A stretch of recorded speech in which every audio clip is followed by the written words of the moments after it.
everyone, and hope you're all having an amazing day or had an amazing day depending on your current time zone. So, today I'm going to get a little bit more in depth regarding anxiety and how my oldest daughter, Amber, is actually dealing with it. She's still having a lot of daily episodes in which where she feels like her anxiety is getting the best of her and she's really not able to deal with it. Almost feels like she has to like shut down for the day, which is obviously the worst case scenario because you won't be able to get anything done, right? You won't be able to accomplish any goals. You just feel like you have to go in hiding and just trying to get past all of the feelings that she's having. Whether it's just having palpitations, chest pains, headaches, unable to sleep, uneasy, unable to leave the house because she feels like, oh, something's going to happen. She becomes really anxious. And the problem with anxiety, if you know a little bit about it, is that if you stay in that zone, and you don't get yourself out of that form of thinking, it becomes more severe and more severe, and it starts to compound. So it's really, really important for you to get out of that thought process. I know it's a lot harder than just saying, hey, you need to snap out of it. Clearly, it took me about 2 to 3 weeks to just get out of that mindset. So I completely get it. And I understand what she's going through. And I'm going to give you kind of some input on what I did to try to get out of that. Really, really, it's just having to change your form of thinking, right? Got to get out of that negative state of mind, which is probably the hardest thing that probably one of the most hardest or the most difficult things that I ever had to do. And I know that it's going to be a challenge for her as well. So, hello, hello, hello. For those of you guys that are new to my channel, welcome. For those of you guys that are seasoned subscribers, welcome back. My name is Kathy. On Mondays, I do videos all about fashion and accessories, just fun things that I enjoy doing to keep my mind off of the second half of the week videos, which are all about TSC, or tuberous sclerosis complex, which is tubers that grow in different major organs throughout your body, and FSGS, which is a form of kidney disease that causes damage to the glomeruli, which is your kidney filtration, that can lead to kidney disease, kidney failure, and you would either have to be on dialysis or receive a kidney transplant. So if you're interested in either or, please hit the subscribe button and hit the little bell so you can be notified on all of my latest videos. And please don't forget to hit the like button and comment below. Let me know what you think of my video today, or if you have any questions, let's get to know each other. And you can also help me with the algorithm gods and help me to continue to grow my channel and reach those 900 subs. Thank you again. And let's get started. So I've been having these conversations with my oldest daughter, Amber, and I know that she's having such a hard time right now, and I just want to hug her and tell her everything's going to be okay, because I know everything's going to be okay. I know she's going to get past this. But right now she's struggling. She's having a really hard time getting over her anxiety, and it's building up to a point where she's having a hard time just getting her stuff done on a daily basis. Like one day she's good, one day she's not. And it's growing. The tension's growing. The inability to get the inability to get stuff done is growing. So we got to pull her back in, right? We got to pull her out of that dark area or that dark zone and that dark mentality, where most of us have gone there, right? We get into this thought process where we can't get past something that we are having a really difficult time dealing with. Might be a financial situation that you're having a hard time with, where you can't stop thinking about what happens if I can't get past this, if I can't do this, and it just stays there and it sticks. And that becomes a very stressful scenario, a very stressful situation that you can't pull out of. So that's one of, kind of a scenario for you, right? A health issue, something that is going to be a serious challenge, is going to be something that is going to be life altering, life changing, just like my daughter. That's something that you have to learn how to deal with, how to get past it, and that's another situation that's very difficult to get past, right? So you get stuck in that, that depressive state. How can I get out of this? How can I let go? How can I become my old self, where I'm happy, I'm confident, I'm able to get past this? And with all that comes a plan. You have to put together a plan, and you have to stick to that plan. And that's the only way that I was able to get past my depression, or my deep depression. And every so often, I'm not gonna lie, I find myself slipping a little bit back to that, and then I have to pull myself back out of there. It's almost like you're seeing yourself leave your soul. You got to bring that back in and snap it back into you, and recognize that you and only you are going to be the person that is able to get past that, with love and support of obviously someone, whether it's your spouse or your child or your parent, whatever it is, whoever it is. You will need to reach out and ask for help, and don't be afraid to. I think that a lot of times the stigma of,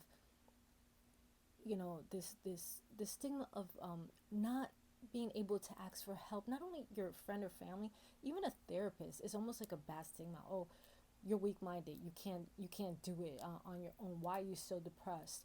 And people not realizing that every single person has their own issues, right? Where you're having a positive, you can have the best life ever, and then something serious happens and you can't let go of that. It can grow into a deep depression and then a deep anxiety. It could be like a one specific day where you just have like a traumatic event where you got into a bad car accident, you got really hurt, and you need months and months and months of trying to get back to your normal everyday life. That can put you into a deep depression because you can't do the things that you were doing prior. And that's where my daughter is, right?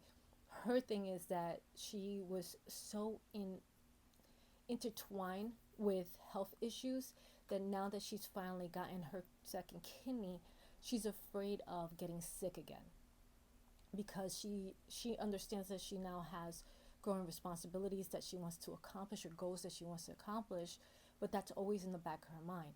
Oh, now I have to get my stuff situated, I have to get myself going, but I can't because this is gonna, I'm worried about this or I'm worried about that, and she's so focused on everything else, she's forgetting to think about herself and her own well-being and her own health. She's more worried about what if. We have to learn as humans, as anyone, naturally we are always like, what if this happens? What we have to really focus on as individuals is, what if that happens, right?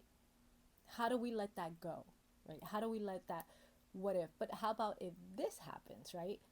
What if, oh, what if this fails or this fails? But what if it doesn't, right? What if it doesn't fail? What if you do a great job? What if you are able to accomplish that goal? Even if it's not the set time frame that you're looking for, doesn't matter, as long as you don't give up on yourself and you don't stay in that mindset. So for me, the biggest challenge that I had, where I became extremely depressed and extremely just stuck in my head, where I couldn't let go. I couldn't let go of that depressive state for months, was when my daughter was at her sickest state, where both of my girls were having these really, really bad episodes, and I was constantly like just checking on them and paranoid, going in the middle of the night, checking them, and I was all about sickness, just depressed because my girls were so unhealthy, and I just didn't know how to get out of that mindset. So what I ended up doing, I ended up adding 4 things to my routine, or my day-to-day routine. I started waking up every day at the same exact time. Had to. If not, forget it. It would just throw me completely off. I get up, get my daughter's stuff ready for school, get her breakfast ready, lunch, everything, and get her situated. Take her off to school. Then I get back home, and the next thing that I did was meditation. I would go into my room, lock myself out, shut everything off, put my headset on, and just listen to my music and just meditate. And that was I probably do that about 40 minutes before I started work. So once that was done, I'd go back, sit down, start my job. I'd work whatever hours I had to, whatever. It all depends on my day, right? So once I was done there, I'd go to pick up my daughter. Once I got back home, I'd go take a shower, take a warm shower, and put on a calm app. And what I would do is sit in the shower and just calm my head down, because all I would do before that was just think of all the negativity, the what ifs, instead of what if it does happen, but in but what if it doesn't? So I had to change my mindset from what if it happens to what if it doesn't? Or what if it does, but something better happens from it? So I had to kind of add to that, right? Just the what if this happens is where you stay. That's when you stay in that negative state of mind, but letting that go, right? Letting that go, saying, okay, what if that happens, but what if it doesn't, right? What if something great comes of that, right? Where my oldest daughter, I was like, what if she never gets off of dialysis? Oh my gosh. And I was just always, that was my state of mind. That was my state of mind. I couldn't let go of that until I started adding something to it. What if she's on dialysis now, but she gets approved for a kidney transplant? What if she gets approved? As opposed to saying, what if she never does? What if she never does? Letting that negative go and getting into that positive. So once I would be finished with my taking a warm shower, I would go back into my room, do another little meditated state, and then go back to helping my youngest with her homework and making sure that my oldest had everything she needed and make sure everybody was okay, everybody was fed and stuff like that. And then towards the end of the day, right before I'd go to bed, I'd shut off my mind, mentally shut off everything, phone, everything, at least an hour prior to going to bed. Because it's really difficult to shut your brain down if you are sitting there watching all this stuff, watching all this data. Your brain can't shut down. Trust me, it's really hard. So I would learn to shut myself down right before I'd go to bed. And then I would add my meds that I was given. Very low dosage, but I'm not going to mention it because obviously it's not important. But I would take one little medication per night to help me sleep because I wasn't able to sleep. I was actually sleeping probably like 2 to 3 hours a night. So once I started doing that and I kept the routine going, that's the only thing I did. I kept that routine going. I would also add breathing exercises in between my day at work. So I learned how to breathe, and whenever I catch myself getting into that negative state, I'd be like, stop. And I shut it down and I start breathing my exercise, and I'll get up and walk around. Just getting into that routine helped me pull out of that darkness. And it was really probably the most positive thing that I got out of that whole routine. So with my oldest, I see her getting into that bad routine where I was, that whole negative thought of mine, and just freaking out because she's setting, I believe, she'll probably disagree with you sometimes, but with me sometimes, but I believe that she's setting herself up for failure because she's setting these unrealistic goals. And in a state of mind, she's constantly setting these goals for herself, which she feels like she has to get there because she's so concerned about what's happening or what's to come. Instead of saying, okay, I'm doing good today. I've had a good day. I've gotten past this, so this is good. And I think that I'm always going to be supportive of her, and I'm always going to talk her through and try to talk her of the ledge because I see good things in her future. I see her being exactly what she wants to be. I see her accomplishing so much because she's a trooper. She is the strongest person I know. She is by far the strongest person I know. I know she's had her dark days. I know she's had her dark thoughts. But the one thing about Amber is that she has never given up. And I believe that she will get to a point where she will start to relax a little bit more and just kind of pull herself back because she's having stomach problems, she's having chest problems with her tightness, she's having headaches. She just had her blood work, so all her blood work looks good. Her kidney's doing great. So it is a big part of this is her anxiety. So we need to pull her back from it, right? So I believe that if she just follows a good routine for herself, breathing exercises, stretching exercises, get out of her zone, right? Get out of that same zone that you're always in where you're constantly thinking of negative thoughts. Get out of that zone. If your room is where you're always thinking negative stuff, negative things, pull yourself out of that room and go for a walk. Even if it's outside, for just walk around the parking lot or the garage, walk around the garage, just get out and do a walk in the house. Then next, just gradually get out the house and do a walk right around the corner. Just little steps to kind of get out of that same zone that you're in, to take your mind and snap it out. Got to pull that out. And I think that for her, it's going to be hard because she's so used to just that same routine. And I don't think she's realizing that she's putting herself further and further into that deep hole that we got to kind of yank her out of that. So if you are dealing with anxiety, I get it. I understand. We are dealing with it constantly. I'm still dealing with it and trying to pull myself out of it. I've been feeling a lot better lately than I have in a while because I've been refocused. I have the support of all my loved ones, and I'm so fortunate. And even if we do reach those dark hours, right? Because we all have, we've all seen something and or had to overcome something and had to deal with something. I don't care how fortunate you are or how unfortunate you are. We have all hit that one place in our life where it was dark and it was hard for us to kind of pull that out of that mindset, right? Grab that thing and just pull yourself out of there because you can do it. I mean, I have two daughters with disabilities, and they're not little disabilities. These are, dialysis and seizures. You know what I'm saying? So I understand. I understand how difficult it is, where you are maybe you're facing a parent that had cancer, or a family member that has cancer, or you're dealing with something that you're medically, inclined to have to deal with. It's not easy. It's not.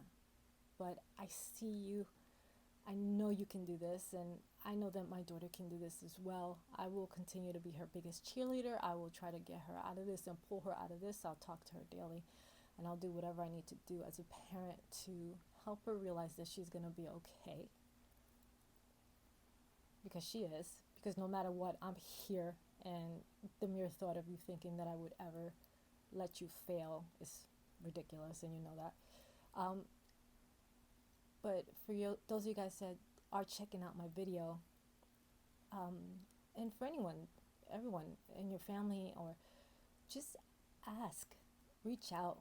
If there's someone in your life that you know needs that support, especially when they're dealing with anxiety and just that overcoming the anxiousness and the depression, reach out and check on them. Make sure they're doing okay, and encourage them to talk to somebody, even if they don't want to talk to you or a family member. Just tell them it's okay to go see a therapist. I mean, why would you sit and wallow in your pain when the most important thing to life is just being happy and being able to just do your day-to-day things, right? All right, guys, thank you so much for checking out my video. I appreciate you, and I am super excited about being on my way to 900 subscribers. I can't believe this. It's such a short amount of time. I mean, 8 months is still, I mean, no matter what, it's just really phenomenal, and I appreciate your support. So please don't forget to hit the like button and comment below. Let me know what you think of today's video, or if you have any input, or if you're dealing with anything like associated to anxiety, or how you're overcoming it. Thank you again, and please don't forget to focus through and evolve. Ciao.